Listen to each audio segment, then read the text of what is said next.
For more on the EU-China solar debate, we are joined now by Changqi. He's a professor at strategic management at Peking University's Guangzhou School of Management. Let me start with your view of what the worst and best case scenarios would look like at this stage. I think the worst case in this case is the European Commission continue to decide to impose tariffs, anti-dumping tariffs, and that the provisional and turn to the permanent. That would be very damaging. Of course, I think it seems this scenario is very unlikely at this moment, because not only the Chinese government and China strongly oppose this decision, it also, as I just reported, in European side, and from many member states led by Germany, and many industries, particularly solar industry. Many executives and companies participated, involved in the industry, are strongly against that kind of measures, particularly in Southern Europe, Spain and Portugal, that the unemployment rate is very high.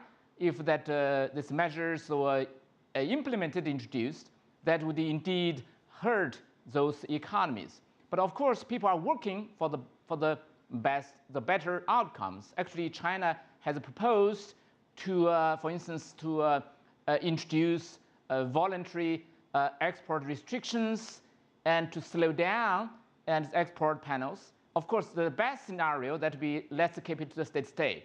So in that case, European consumers and European solar industries can get a better priced and high quality product that installed in European in Europe, so that would be provide better green technology and green energy to Europe. Mr. Wu, Greg Barker, who's the UK's Minister for Energy and Climate Change, led a group of energy executives in Brussels last week trying to persuade the Commission to drop the solar case. There's been such a huge push worldwide when it comes to green technology and the push for cleaner energy sources. Do you think that's what's behind all of this? I think indeed, from environmental protection point of view and the Green Revolution, actually China, in that case, by providing cheaper sourcing of solar panels, actually doing some good to the world economy.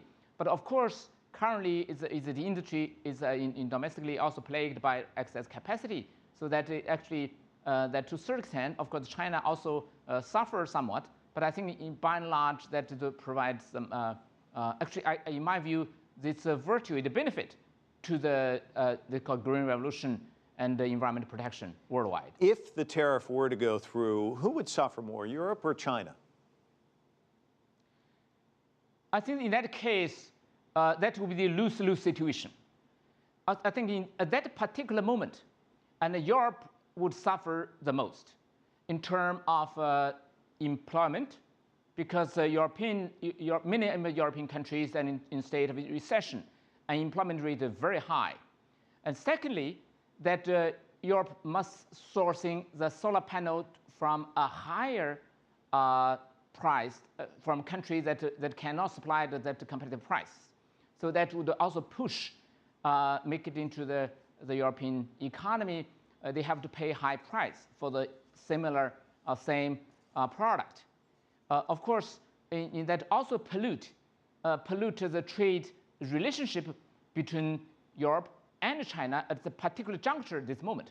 And Europe indeed need the export opportunities, need investment opportunities from the growing economy as China. China is a fast-growing economy. So at that time, of course, that Europe would suffer the most. But of course, China would also suffer, particularly as mentioned, the solar industry at current moment is suffer as excess capacity.